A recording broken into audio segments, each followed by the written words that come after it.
ಮಾತೆರೈಬೆ ಮಾತೆರೈಬೇಗ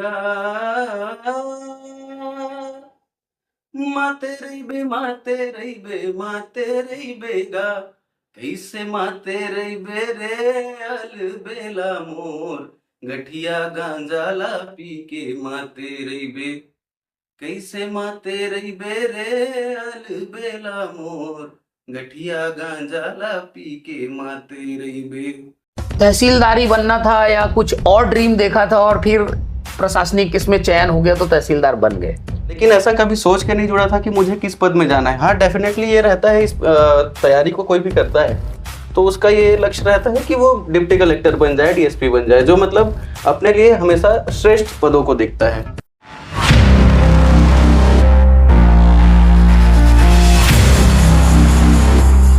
नमस्कार, आदाब, सत श्री अकाल। मैं हूं आपका दोस्त अखिलेश और आप देख रहे हैं अनकही बात अखिलेश के साथ। और आज जिस शख्सियत से हम आपको रूबरू कराने जा रहे हैं वो है नायब तहसीलदार राहुल साहू जी। राहुल जी, बहुत बहुत स्वागत है आपका हमारे शो में। Thank you Akhilesh ji. राहुल जी, आप नायब तहसीलदार हैं, कौन से सन में चयन हुआ आपका? सर, मेरा 2019 का सीजीपीएससी था जी। हमारी ज्वाइनिंग हुई 2021 दिसंबर में। तब से लेकर अनवरत मैं जुड़ा हुआ हूँ उस पद से। तो तहसीलदारी बनना था या कुछ और ड्रीम देखा था और फिर प्रशासनिक इसमें चयन हो गया तो तहसीलदार बन गए? देखिए अखिलेश जी, जब मैं थोड़ा पीछे से आपको ये बताता हूँ। हम तैयारी कर रहे थे उस समय, जो बीएससी, मैं बीएससी बैकग्राउंड से आता हूँ, बीएससी एमएससी। तो एक ये तय था कि टीचर बनना है। इसके लिए मैंने बीएड भी किया हुआ था। उसी दौरान जो मेरे कुछ मित्र थे उन्होंने पीएससी की तैयारी की, तो मैं भी उस फील्ड से जुड़ा। लेकिन ऐसा कभी सोच के नहीं जुड़ा था कि मुझे किस पद में जाना है। हाँ, डेफिनेटली ये रहता है, इस तैयारी को कोई भी करता है तो उसका ये लक्ष्य रहता है कि वो डिप्टी कलेक्टर बन जाए, डीएसपी बन जाए, जो मतलब अपने लिए हमेशा श्रेष्ठ पदों को देखता है। तो वही सोच के हम भी जुड़े। उसके बाद कोई ये तो नहीं सोचा होता कि वो नायब तहसीलदार बनेगा, लेकिन एक जो प्रेफरेंस सेट करना रहता है उसमें एक नायब तहसीलदार का पद भी रहता है जो कि प्रशासनिक पद भी है। तो वो हमने प्रेफरेंस में रखा और चयन हुआ नायब तहसीलदार के पद पे। उसके बाद से फिर प्रशासनिक कार्यों में हम जुड़े। सबसे अच्छा लगता है फील्ड में काम करना। फैमिली बैकग्राउंड के बारे में बताएंगे कि पेरेंट्स क्या करते थे और जब आप तैयारी कर रहे थे उस दौरान फैमिली का सपोर्ट कितना मिला आपको? मेरा फैमिली बैकग्राउंड जो है, मेरे पिताजी मुंगेली जिले के ग्राम सुरदा से वो जुड़े हुए हैं, वहाँ से आते हैं। फैमिली में मेरे पिताजी ही थे जो जिनकी पहली जॉब लगी। वो पुलिस विभाग में हैं, अभी भी वो एएसआई के पद में थाना पथरिया जिला मुंगेली में अभी पदस्थ हैं। उनका जो जॉब है वो ट्रांसफरेबल जॉब है, तो इधर उधर कहीं भी ट्रांसफर होते रहता था। तो उस समय हम एक साथ रहते थे। तो जब मैं उनको देखता था कि वो जॉब में प्रतिदिन जाते हैं, लोगों की मदद कर पाते हैं, तो मेरा भी रुझान जो है वो जॉब के प्रति हुआ। ऐसा है। और उसके बाद फिर फैमिली ने काफ़ी सपोर्ट किया। जैसे मेरे पिताजी थे, वो पढ़ाई के महत्व को जानते थे। उन्होंने हमेशा ये कहा कि आपको क्लास में फर्स्ट आना नहीं आना वो मायने नहीं रखता है, आप बस पढ़िए, अपने ऊपर ध्यान दीजिए, अपने टैलेंट को निखारिए। तो बस वही मैं करता रहा। उसके बाद बस जो हूँ आज हूँ, उसी की बदौलत। तो अभी आप काफी यंग हैं, शायद शादी भी नहीं हुई है आपकी, तो बहुत सारे शादी के भी ऑफर भी आ रहे होंगे आपको। देखिए, अभी तो मैं अपने कैरियर को बनाने के लिए ही ज़्यादा तत्पर हूँ और जितना ज़्यादा हो सके मैं लोगों की मदद करना चाहता हूँ। शादी ब्याह वो तो घर वाले डिसाइड करेंगे, जो भी जैसा भी है। बाकी अभी मैं अपने ऊपर ज़्यादा फोकस कर रहा हूँ। नहीं, लेकिन सामान्यतः हमने जो देखा है कि प्रशासनिक अधिकारी बनने के बाद लोग लव मैरिज करते हैं, तो क्या आपका भी विचार लव का है या अरेंज मैरिज में काम चलाएंगे? देखिए, वो समय को तो कुछ अब हम कह नहीं सकते, जैसी भी परिस्थितियां होंगी। और निश्चित तौर पे आपको पता चलेगा ही, आप हमसे भी जुड़े हुए हैं, हम भी आपसे जुड़े हुए हैं। तो निश्चित तौर पर देखिए, विवाह जो है, इस संस्था से हम सबको जुड़ना ही है एक ना एक दिन। तो निश्चित तौर पर जो भी जीवन साथी जैसा भी हो, जो हमको समझ सके और हम जिस उद्देश्य को लेकर समाज में रह रहे हैं, जिस उद्देश्य को लेकर हम चल रहे हैं, उसमें सहयोग देने वाला जो भी साथी मिलेगा, चाहे वो अरेंज हो चाहे लव हो, हम उसके रास्ते पर चल पड़ेंगे। जब आप तैयारी कर रहे थे, हर स्टूडेंट के जीवन में एक संघर्ष का दौर आता है जब वो तैयारी कर रहा होता है, तो कितने संघर्षों का आपको सामना करना पड़ा तैयारी के दौरान?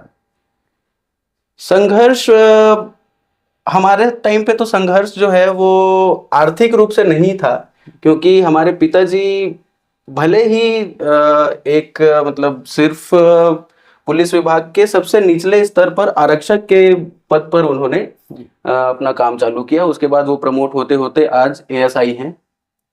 तो आर्थिक रूप से उन्होंने कभी हमको यह महसूस नहीं होने दिया कि हमारे पास संसाधनों की कमी है। तो मैंने आर्थिक स्ट्रगल तो मैं नहीं कहूँगा कि मैंने देखा है।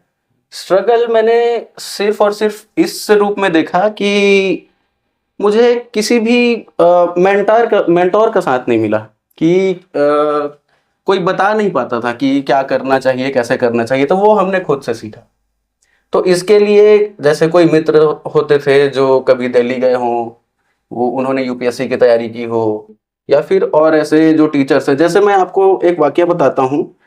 मैं लाइब्रेरी में एक दिन पढ़ रहा था, मेरे बगल वाली सीट में एक प्रशिक्षार्थी थे जो मेंस लिख चुके थे। उनसे मेरी बात हुई तो हम उनसे बात करने में घबरा रहे थे। ऐसा लगता था कि वो बिल्कुल एक देवतुल्य है हमारे लिए, कि ये इनसे बात हो जाए तो हमको ऐसा लगता था कि हमने देवता से बात कर लिया साक्षात। तो निश्चित तौर पर यही था कि हम कैसे तैयारी करें, कैसे आगे बढ़ें, यही हमारे लिए स्ट्रगल था। फिर उन दिनों जब हमने सीजीपीएससी का प्रीलिम्स दिलाया, प्रीलिम्स के बाद आया कोविड का समय भी हमारे लिए थोड़ा स्ट्रगल रहा। जब प्रीलिम्स का एग्जाम दिलाने के बाद मेंस का रिजल्ट आने की बारी थी, उस समय वो डर था कि सिलेक्शन होगा या नहीं होगा। और उसी दौरान जब कोविड आया तो फिर आगे तैयारी हम कैसे करेंगे, क्योंकि उसके पहले मेंस ना कभी हमने दिया है, ना कभी लेखन का प्रैक्टिस किया, कुछ भी नहीं था। तो मैं कुछ नहीं, मेरे ध्यान में सिर्फ ये आया कि मुझे पढ़ना है। मैं अपनी दीदी, चूंकि मेरी दीदी जो है वो बिलासपुर रह रही थी उस समय और उनका घर खाली था, तो मैं अकेले, जैसे ही कोविड का लॉकडाउन अनाउंस हुआ, पहला लॉकडाउन, मैं अपना बैग पैक किया, उनके घर गया, खुद खाना बनाता था, वहां रहता था, रिटर्न प्रैक्टिस करता था, और ऐसा करके मैंने तैयारी की। यही स्ट्रगल मैंने देखा है। और इसके अलावा हमने जैसे मैंने बताया कि लोगों से बात करने में झिझक होती थी, तो वो सारी चीज़ों को सीखने में और अपने आप को गढ़ने में जो मेहनत, जो लगन चाहिए होती है, बस वही देखा है मैंने। और ऐसा करके इसमें परिवार का भी साथ बहुत ज़्यादा मिला। जैसे मैं आपको एक वाकया और बताता हूँ। जब मेंस का एग्ज़ाम बहुत करीब था, तो एक ऐसा होता है, सेचुरेट हो जाता है माइंड पढ़ते पढ़ते। तो कुछ आंसर्स ऐसे थे जो मतलब कुछ याद ही नहीं आता था दिमाग में, एकदम पीक पे होता है, आपका दिमाग बिल्कुल पीक पर होता है, तो आपको ऐसा लगता है कि मुझे कुछ याद ही नहीं है। तो मैं एक दिन ऐसे घर में बैठा था और पिताजी से बस जस्ट बात ही हो रही थी और मेरी आंखों में आंसू थे कि मुझे कुछ याद ही नहीं आ रहा है। तो मेरे पिताजी का वो साथ मुझे मिला कि तू कर लेगा। उन्होंने ऐसे मेरे पीठ पर अपना हाथ फेरा, तेरे से हो जाएगा। तो परिवार का साथ, पिताजी का साथ और दोस्तों का साथ हमेशा मिला है। इसके लिए मैं भगवान का शुक्रिया अदा करता हूँ। आज का युवा जो तैयारी कर रहे हैं, उसे क्या सलाह देना चाहेंगे कि कैसे मतलब वो इस लाइन में सफल हो सकता है?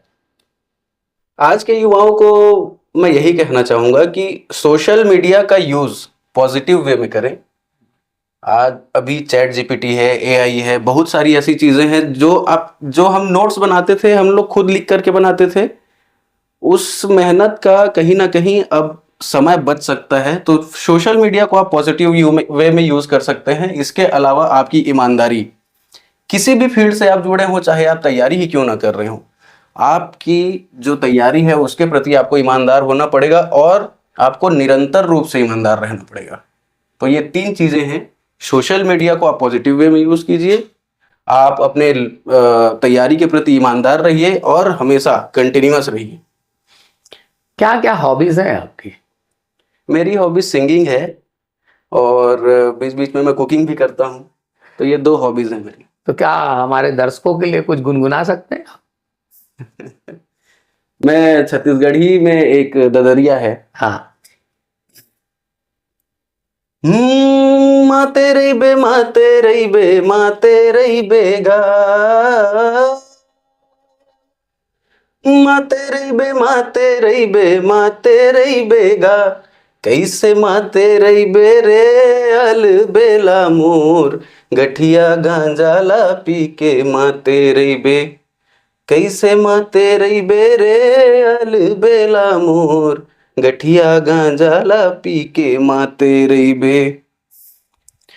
नवा मंदिर मां कलश नहीं रे, नवा मंदिर मां कलश नहीं रे, एक कलश नहीं रे अल बेला मोर, बड़ दिन हो गए तुर दरस नहीं। बहुत बढ़िया, क्या बात है राहुल जी, छा गए आप तो कभी भविष्य में अगर आपको अवसर मिले जी सिंगिंग करने का, जी तो क्या आप सिंगिंग करना भी पसंद करेंगे? जी बिल्कुल, अगर कभी भी ऐसा मौका मिलता है तो चूंकि मेरी हॉबी भी है तो मैं बिल्कुल सिंगिंग करना चाहूंगा।